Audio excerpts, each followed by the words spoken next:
శ్రీమద్ వాల్మీకి రామాయణం యుద్ధకాండం 131వ సర్గమునందు నదీనద సముద్ర జలములచే మహర్షులు దేవతలు మున్నగు వారు కోసల రాజ్యమునకు శ్రీరాముని పట్టాభిషిక్తుని చేయుట, శ్రీరాముని పరిపాలమున సుఖశాంతులు వర్ధిల్లుట ఫలశ్రుతి గురించి వివరింపబడినది. కైకేయీ సుతుడైన భరతుడు వినయంతో అంజలి కటించి సత్యపరాక్రముడు తనకు అన్నయూ అగు శ్రీరామునితో ఇట్లు పలికెను. ఆర్య, మా తల్లి కైకేయీదేవి తృప్తికై నీవు వనవాస దీక్షను స్వీకరించితివి. చిత్రకూటమున ఈ రాజ్యపాలనను న్యాసముగా నాకు అప్పగించితివి. దానిని ఇప్పుడు నీకు యథాస్థితిలో తిరిగి అప్పగించుచున్నాను. బలీయమైన వృషభము ఎంతటి భారమైనను ఒంటరిగానే మోయగలదు, కానీ ఒక దూడ ఆ భారమును మోయజాలదు. అట్లే ఇంతటి మహారాజ పాలన భారమును వహించుటకు నేను అశక్తుడను. తీవ్రమైన జలప్రవాహ వేగమునకు దెబ్బతిరిన ఆనకట్టను సరిచేయకుండా జలప్రవాహమును ఆపుట కష్టము. అట్లే రాజ్యమునందు ఏర్పడు ఛిద్రములను అదుపు చేయనుచో ఆ రాజ్యమును సురక్షితముగా నుంచుట కష్టము అని నేను తలంతును. అన్న, గుర్రము యొక్క వేగమును గాడిద అందుకొనజాలదు, హంస యొక్క సుందర గమనమును కాకి అనుకరింపజాలదు. శత్రువును అదుపు చేయగల మహావీర, అట్లే రాజ్యరక్షణమునందు నీకు గల సామర్థ్యమును నేను అందుకొనజాలను.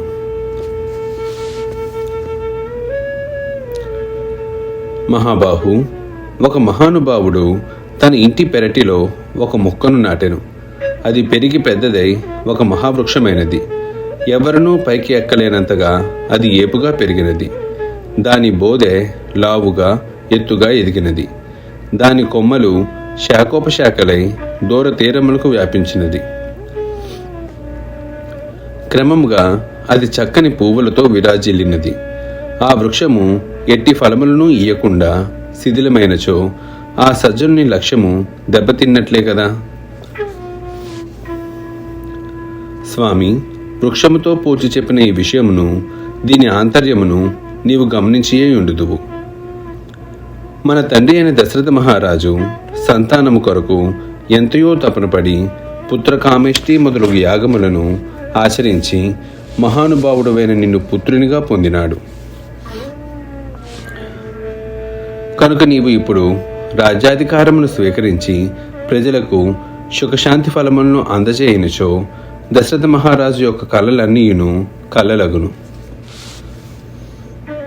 కావున ప్రభు, ఈ రాజ్యమునకు పట్టాభిషిక్తుడివై నీ భక్తులము భృత్యులము అయిన మమ్ము పాలింపుము. నీ పట్టాభిషేక మహోత్సవమును చూచి జగత్తంతయు సంతోషభరితమగును.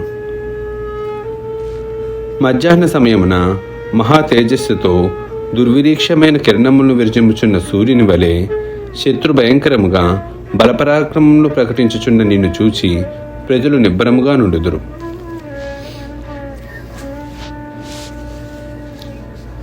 స్వామి, నీవు పట్టాభిషిక్తుడవై సకల రాజ్యభోగములను అనుభవింపుము. అనుదినము తూర్యాది వివిధ వాద్యముల మధురధ్వనులతో నృత్యమును నడుచుచుండెడి యువతులు ధరించిన కటిభూషణముల చిరుగజ్జల సవ్వడులతో వారి కాలియందల రవములతో మనోహరమైన గీతాలాపనలతో నీవు నిద్ర నుండి మేల్కొనుచుండుము. జ్యోతిశ్చక్రము తిరుగున్నంత వరకు, ఈ భూమండలము ఉన్నంత వరకు నీవే ఈ లోకమునకు ప్రభువుగా నుండుదువు.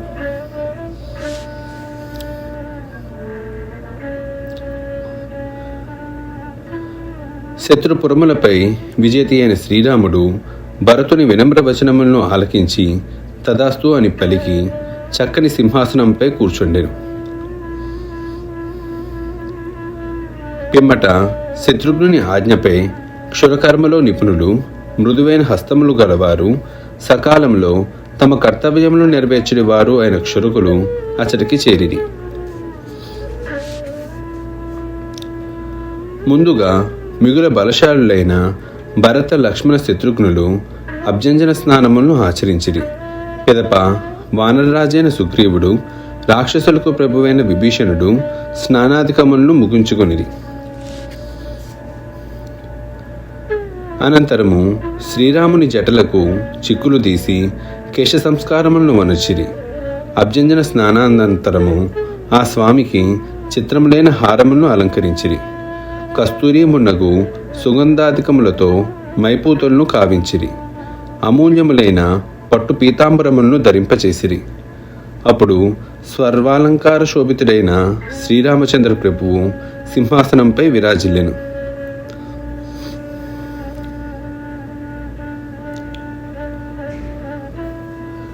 ఇక్ష్వాకుకుల వర్ధనుడు, వీరుడు, సర్వశుభ గుణాన్వితుడు అయిన శత్రుఘ్నుడు రామలక్ష్మణులు ఇరువురికిని సువర్ణ హారాదులను అలంకరింపజేసెను. పిదప నిర్మల మనస్సులతో దశరథుని పత్నులు అందరూ సీతాదేవిని స్వయంగా అలంకరించిరి. అనంతరము పుత్రులపై అమితమైన వాత్సల్యము గల కౌసల్యాదేవి పట్టుబట్టి వానర పత్నులు అందరినీ మనోజ్ఞంగా అలంకరించెను.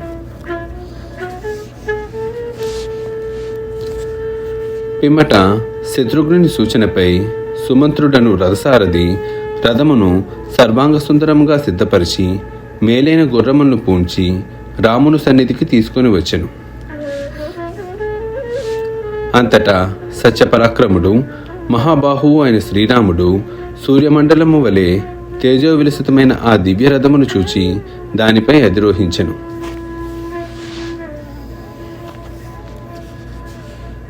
దేవేంద్రుని వలె దివ్య తేజస్సులతో అలరారుచు స్నాతులయ్యున్న సుగ్రీవుడు, హనుమంతుడు అపూర్వములైన వస్త్రములను, అమూల్యమైన కుండలములను ధరించి రాముని రథము వెంట అయోధ్యాభిముఖులై అనుసరించిరి. మేలైన ఆభరణములను, మిలిమిలా మెరీచున్న కుండలములను దాచియున్న సుగ్రీవ పత్నులు సీతాదేవితో కూడి అయోధ్యానగర వైభవమును దర్శించుటకై కుతూహలపడుచు తగిన వాహనములపై బయలుదేరిరి.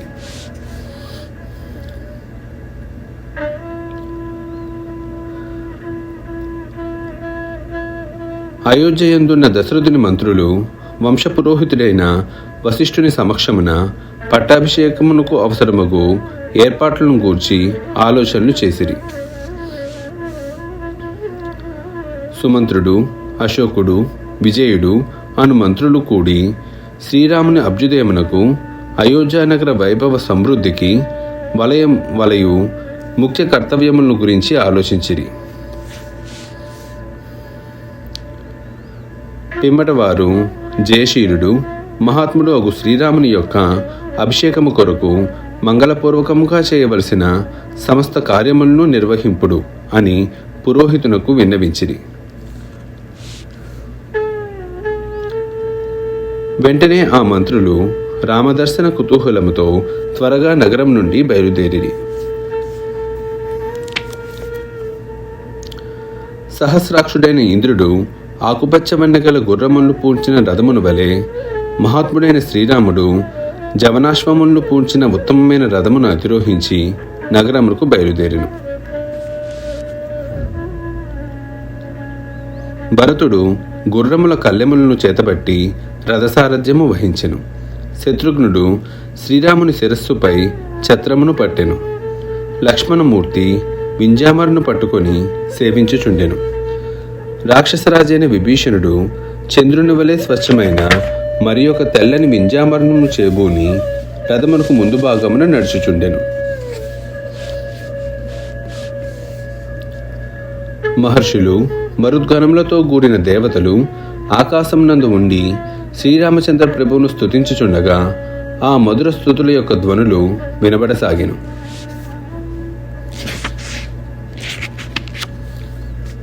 వానరులకు ప్రభువు మహా తేజస్వి అయిన సుగ్రీవుడు పర్వత ప్రమాణంలోనున్న శత్రుంజయము అను పేరు గల గజమును అధిరోహించెను.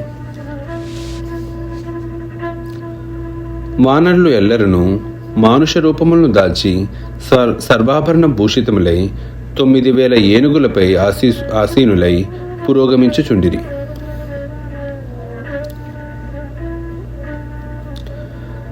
శంఖారావములు మారుమ్రోగుచుండగా, దుందుబుల డంకారములు మిన్నునట్టుచుండగా, జనుల హర్షధ్వానములు ప్రతిధ్వనించుచుండగా, ఆ పురుషోత్తముడు వరుసలు తీరిన భవనములతో విరాజిల్లుచున్న అయోధ్యలో ప్రవేశించెను. అప్పుడు అతిరథుడు దివ్యమైన తనుశోభలతో విరాజిల్లుచున్నవాడు అగు శ్రీరాముడు రథమునందాసీనుడై తన పరివారములతో కూడి వచ్చుచుండగా, వశిష్ఠాది మహర్షులు, సుమంత్రాది సచివులు, పౌరులు ఆ ప్రభువును కనులారా కాంచిరి. ఆ వశిష్ఠాదులు ఎదురేగి స్వాగత మర్యాదలతో శ్రీ రఘురాముని ప్రశంసించిరి. వెంటనే ఆ ప్రభువు కూడా సాదరంగా వారిని అభినందించెను. సోదరులతో కూడి ఉన్న ఆ స్వామిని వారు అనుసరించిరి.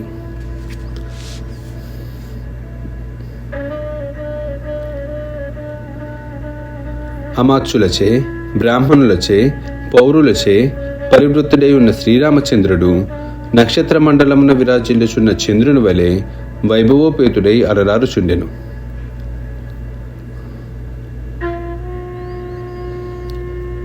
తూర్యవాద్యముల వారు, కరతాళ ధ్వనులు చేయువారు, స్వస్తికా వాద్యమును మ్రోగించువారు, సంతోషముతో మంగళగీతమును ఆలపించువారు అందరికంటను ముందు వెళ్ళుచుండగా రాముడు అయోధ్యలో ప్రవేశించెను. అప్పుడు అక్షతలతో కొందరు, బంగారు పాత్రలతో మరికొందరు, గోవులు, కన్యలు, ద్విజులు, లడ్లు మొదలగు మధుర పదార్థములను చేతపట్టుకున్న ప్రజలు రామునకు ముందు భాగమును నడిచిరి.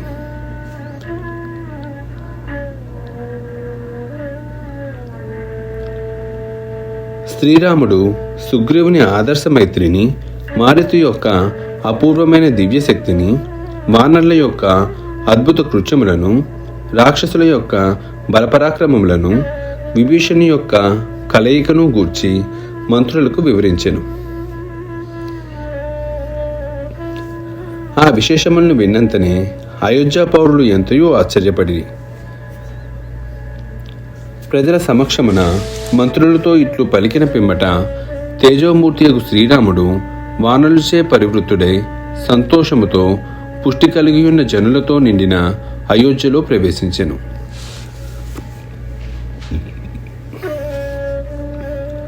ఆ శుభ సమయమున పౌరులెల్లరూ తమ తమ గుహములపై పట్టరాని సంతోషముతో పతాకములను ఎగరవేసిరి. అంతట శ్రీరాముడు ఇక్ష్వాకు వంశజులు నివసించిన రమ్యమగు తన తండ్రి యొక్క మందిరమున ప్రవేశించెను.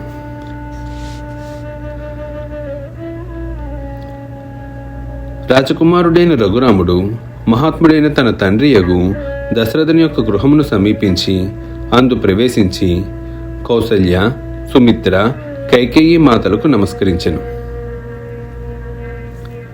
పిదప ఆ ప్రభువు ధర్మనిరతుల్లో శ్రేష్ఠుడైన భరతునితో అర్థవంతంగా ఇట్లు మధుర వచనములను పలికెను. భరత, నా మహాభవనము ముత్యములతో వైడూర్య మనులతో పొగడబడినది. అది అంతఃపుర వరశోభితము. దానిని సుగ్రీవునకు విడిదిగా ఏర్పాటు చేయుము.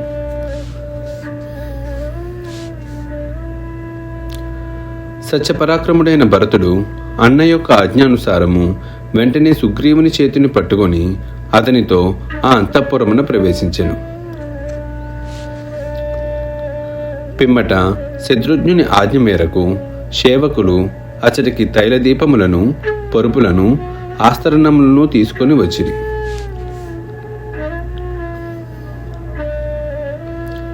పిమ్మట మిగుల తేజస్వియగు భరతుడు సుగ్రీవునితో, ప్రభు, శ్రీరాముని పట్టాభిషేకము కొరకు జలములను కొనివచ్చుటకై మీ దూతలను ఆజ్ఞాపింపుము అని పలికెను. వెంటనే సుగ్రీవుడు 4 వానర ప్రముఖులను పిలిపించి వారికి రత్నములు పొదిగిన 4 బంగారు పాత్రలను ఇచ్చెను. అనంతరము ఆ కపీంద్రుడు, వానరోత్తములారా, రేపు తెల్లవారు లోపల ఈ కలశములలో సముద్ర జలములను, నదుల జలములను నింపుకొని వచ్చి మా ఆజ్ఞలకై నిరీక్షించుచుండు.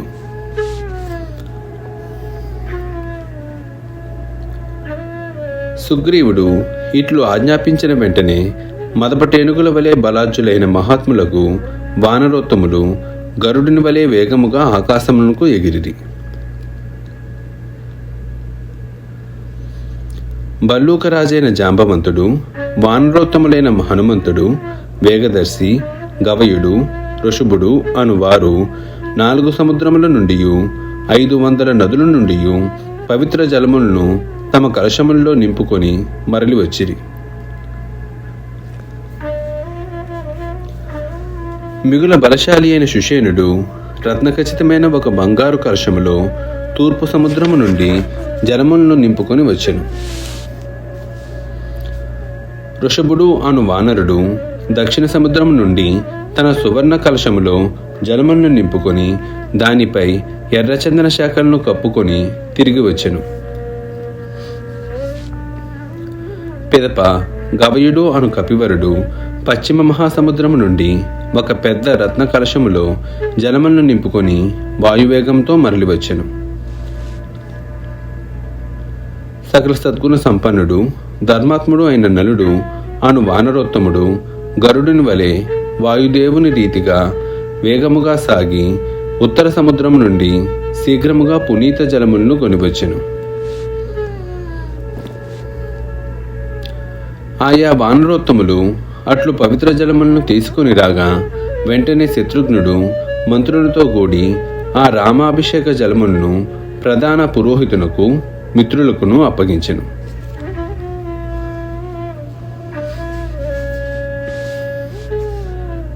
శ్రీరామ పట్టాభిషేక ఘట్టము.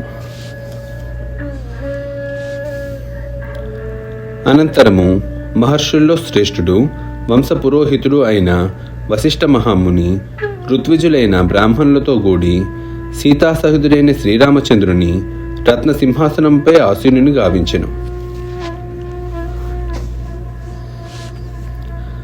వశిష్ఠుడు, వామదేవుడు, జాబాలి, కాశ్యపుడు, కాత్యాయనుడు, సుయజ్ఞుడు, గౌతముడు, విజయుడు మొదలగు మహర్షులు పురుషోత్తముడైన శ్రీరామచంద్ర ప్రభువును నిర్మలములైన సుగంధ జలములతో వసువులు దేవేంద్రుని వలె అభిషేకించిరి.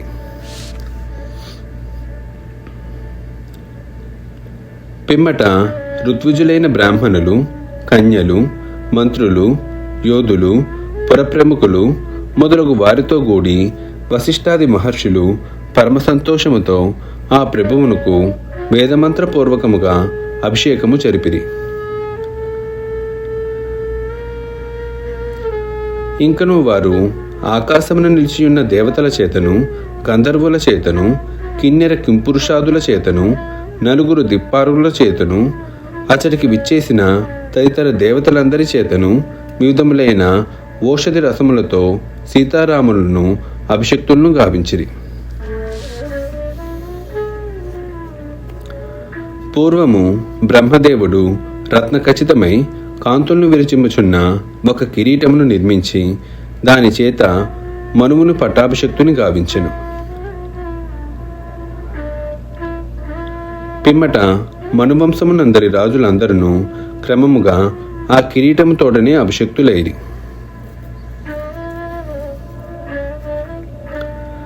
రామ పట్టాభిషేకమునకై ఏర్పడిన సభామందిరము బంగారముచే నిర్మించబడినది. అది అమూల్యములైన వివిధములగు రత్నములచే పొగడబడినది. అందు ప్రముఖులైన పౌరులు ఆసీనులై ఉండుట వలన అది కలకలలాడుచుండెను.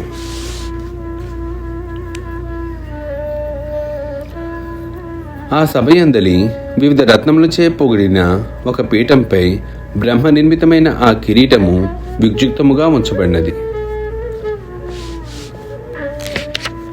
పిమ్మట మహాత్ముడైన వశిష్ఠుడు, ప్రముఖులైన ఋత్విజులు ఆ కిరీటము తోడను ఇంకను వివిధములగు భూషణముల తోడను శ్రీరాముని అలంకరించిరి.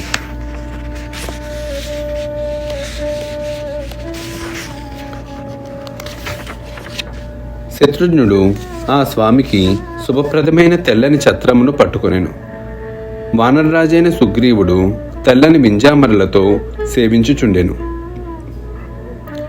రాక్షసేంద్రుడైన విభీషణుడు చంద్రకాంతుని లీను మరి ఒక వింజామరను గైకొని సంతోషముతో వీచుచుండెను.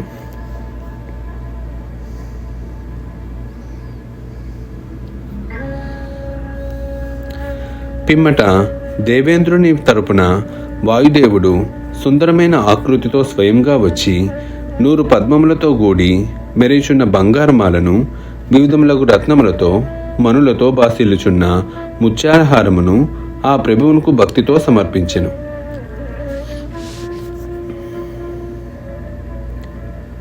ప్రజ్ఞాశాలియు తన శుభ లక్షణములచే పట్టాభిషేకమునకు అర్హుడు అయిన శ్రీరామచంద్రుని యొక్క ఆ మహోత్సవ సమయమున దేవతలు గంధర్వులు గానము చేసిరి, అప్సరసలు నృత్యములను గావించిరి. ఆ శుభ సమయమున భూమి పైరు పంటలతో కలకలలాడెను. చెట్లన్నీను పండ్లతో నిండి కనువిందు గావించుచుండెను.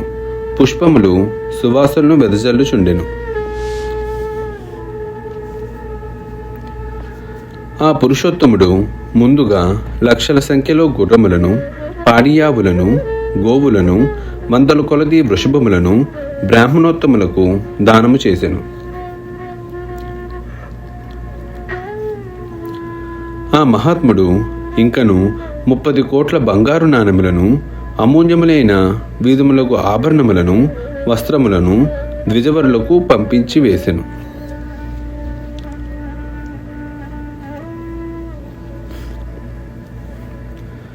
ఆ ప్రభువు సుగ్రీవునకు మనులు పొదిగిన ఒక బంగారు హారమును బహూకరించెను.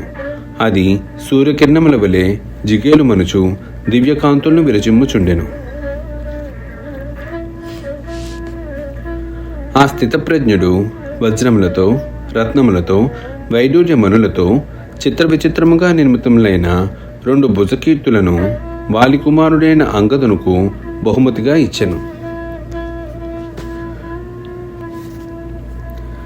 ఇంకను ఆ స్వామి మేలైన మనులతో కూడిన ఒక ముత్యాలహారమును సీతాదేవి చేతికి ఇచ్చెను.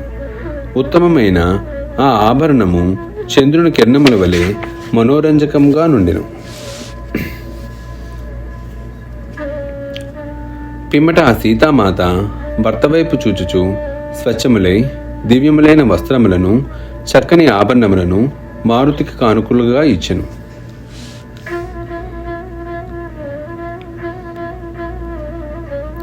పిదప ఆ జానకి తన మెడలోని కంఠాభరణమును తీసుకొని తన భర్తను, సమస్త వానరులను పదే పదే చూడసాగెను.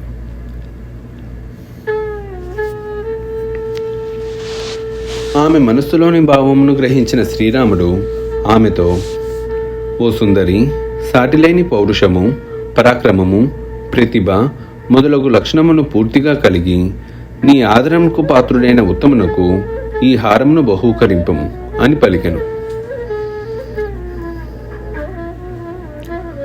అప్పుడు ఆ శుభాంగి ఆ హారమును వాయుసుతులకు ఇచ్చెను. కపివరుడైన ఆ వాయుసూనుడు ఆ హారమును ధరించినంతనే చంద్రకిరణములు ప్రసరించినప్పుడు స్వచ్ఛమైన మేఘంతో కూడియున్న పర్వతము వలె విరాజిల్లెను.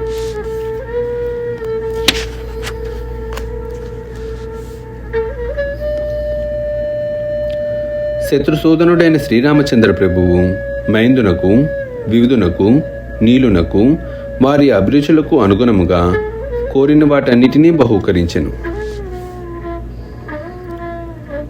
వృద్ధులైన వానరులందరినీ, తదితర కపివరులను నూతన వస్త్రములతో, ఆభరణములతో తగిన రీతిగా సత్కరించెను. ఎంతటి కార్యమునైనను సులభముగా నిర్వహింపగల శ్రీరాముడు విభూషణి, సుగ్రీవుడు, హనుమంతుడు, జాంబవంతుడు మొదలగు వానర ప్రముఖులను వస్త్రాభరణములతో పూజించెను.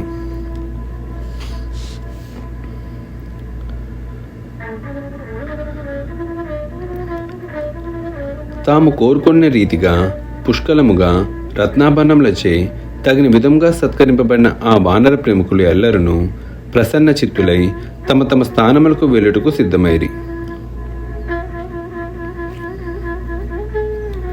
అనంతరము ఆ కపివరులందరూ మహాత్ముడైన శ్రీరామునికి నమస్కరించి ఆ ప్రభువు అనుమతితో కిష్కిందకు బయలుదేరిరి.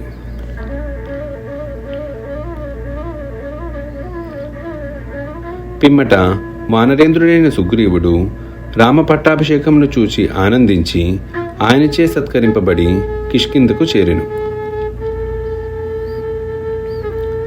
పిదప రాక్షసరాజైన విభీషణుడు రాముని నుండి తనివి తీరా సత్కారములను అందుకొని ఇక్ష్వాకు ప్రభువుల ఇలవేల్పును గ్రహించి తనకు ఆరాధ్య దైవమైన శ్రీరామచంద్ర ప్రభువును తన హృదయమునందు నిలుపుకొని లంకకు బయలుదేరెను.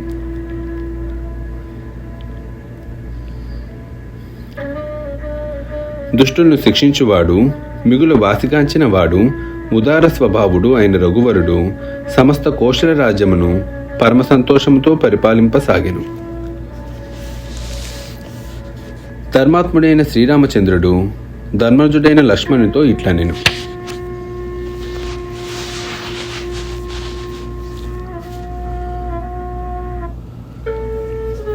ఓ ధర్మజ్ఞ, మన పూర్వులు తమ పరాక్రమంతో పరిపాలించిన ఈ సుసంపన్న రాజ్యమును నాతో గూడి పాలింపుము. నీవు నాతో సమానుడవు. మన తండ్రి తాత ముత్తాతలు నిర్వహించిన ఈ రాజ్యమునకు యువరాజువై దీని భారమును వహింపుము. యువరాజ పదవిని స్వీకరింపుము అనుచు శ్రీరాముడు ఎంతగా నచ్చచెప్పుచున్నను లక్ష్మణుడు అందులకు ఏమాత్రమూ ఒప్పుకొనలేదు.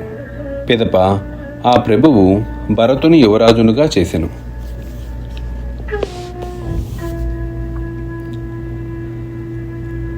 ఆ రాజశ్రేష్ఠుడు పాండరీకము, అశ్వమేధము, వాజపేయము ఇంకను తదితరములైన యజ్ఞములను తరచుగా నిర్వహించుచుండెను. ఆ రఘువరుడు 10,000 సంవత్సరముల పాటు కోశల రాజ్యమును పరిపాలించెను. ఆ ప్రభువు మేలుజాతి అశ్వములను పుష్కలముగా దక్షిణలను వసంగి 100 కొలది అశ్వమేధ యాగములను ఆచరించెను.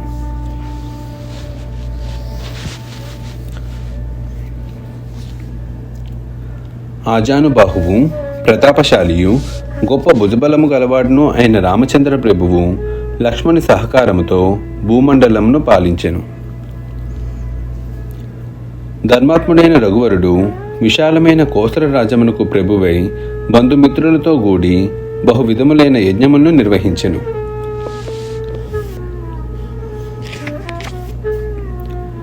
శ్రీరాముడు రాజ్యపాలన చేయుచుండగా స్త్రీలకు వైధవ్యము లేకుండెను.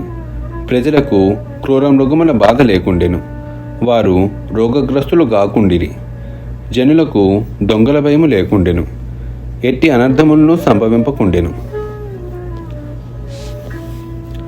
పెద్దలు బ్రతికి ఉండగా వారి పిల్లలు మృత్యుపాలు కాకుండిరి. రామరాజ్యములో ప్రజలెల్లరూ ధర్మనిరతులై సంతోషంతో జీవించుచుండిరి. వారు ఆ ప్రభువునే జ్ఞానించుచు పరస్పర విరోధములు లేక ఆత్మీయతతో మెలుగుచుండిరి.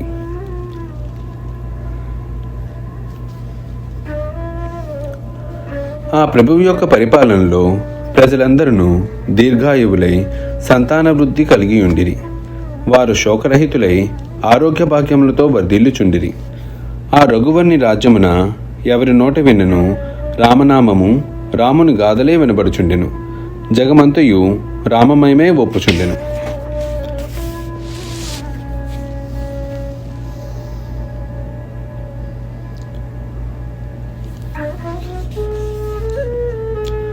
వృక్షములన్నీను లాభైన బోధలతో విలసిల్లుచుండెను. అవి నిత్యము పుష్పించుచు ఫలించుచు కనువిందు గావించుచుండెను. సకాలములో వానలు కురియుచుండెను. వాయువులు హాయిను గొల్పుచూ వీచుచుండెను.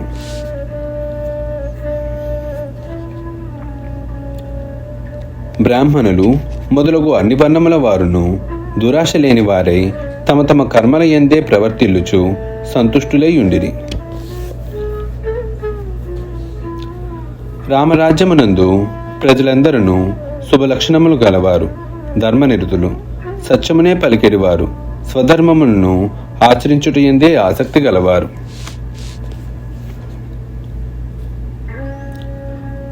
శ్రీరామచంద్ర ప్రభువు తన సోదరులతో కూడి 11,000 సంవత్సరములు కోసల రాజ్యమును పరిపాలించెను.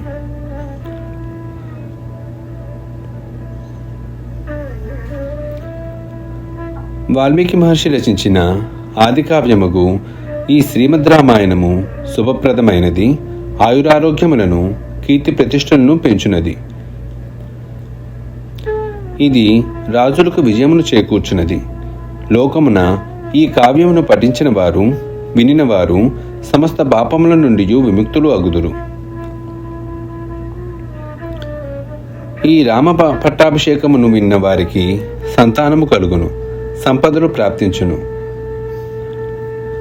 రాజులు శత్రువులను జయించి ఈ భూమండలమున వర్ధిల్లుదురు. ఈ కావ్యమును విన్న స్త్రీలు శ్రీరాముని పుత్రునిగా పొందిన కౌసల్య వలెను, లక్ష్మణ శత్రుఘ్నులను కనిన సుమిత్ర వలెను, భరతుని కారణముగా కైకేయి వలెను హాయిగా కలకాలము వర్ధిల్లుదురు.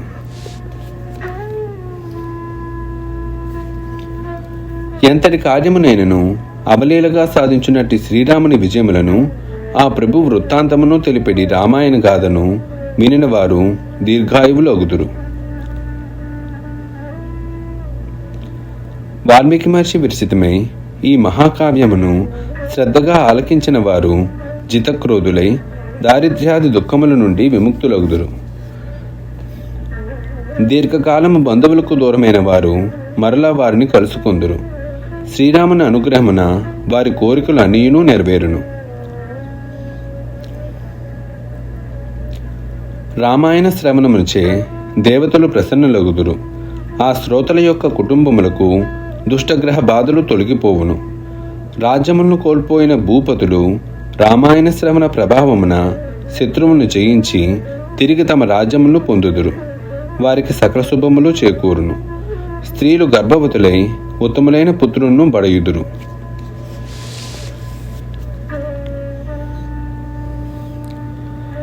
ప్రాచీనమైన ఈ ఇతిహాసమును భక్తి శ్రద్ధలతో పూజించి పఠించిన వారి యొక్క పాపములు పటాపంచలగును. వారికి దీర్ఘాయురు ఆరోగ్యములు ప్రాప్తించును.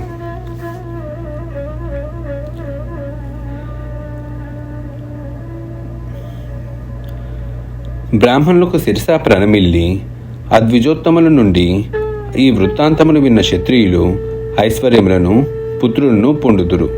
ఇందు సంశయం లేదు.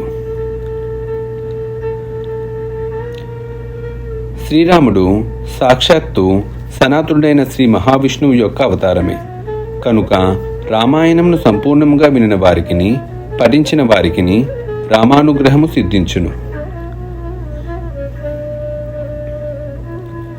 రఘువంశ శిరోమణి మహాబాహువు అయిన శ్రీరామచంద్ర ప్రభువు దేవాదిదేవుడైన శ్రీమన్నారాయణుడే. లక్ష్మణస్వామి ఆదిశేషుని అవతారము. ఈ రామాయణ మహాకావ్యము సర్వశుభకరము, సమస్త ప్రయోజనములను చేకూర్చును. దీని శ్రవణం వలన కుటుంబ వృద్ధియు ధనధాన్య సమృద్ధియు కలుగును. ముఖ్యముగా స్త్రీలకు ఉత్తమమైన సుఖములు ప్రాప్తించును. ఈ ఇతిహాసము ఆయురారోగ్యములను, కీర్తి ప్రతిష్టలను, శోభ్రతత్వమును, బుద్ధి కౌశలమును, సుఖశాంతులను, తేజో వైభవములను ప్రసాదించును. కావున సమస్త సంపదలను అభిలషించడి సత్పురుషులు నియమనిష్టలతో దీనిని శ్రవణం చేయవలెను.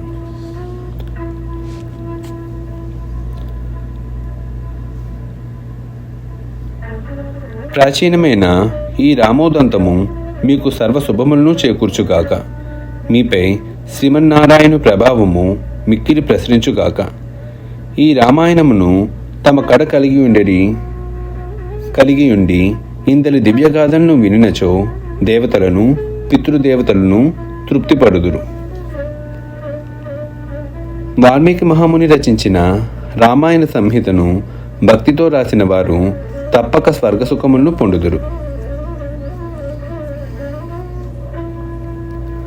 వాల్మీకి మహర్షి విరచితమై ఆదికావ్యమైన శ్రీమద్ రామాయణం నందలి యుద్ధకాండమునందు 131వ సర్గము సమాప్తము. ఈ సర్గతో యుద్ధకాండం సమాప్తం.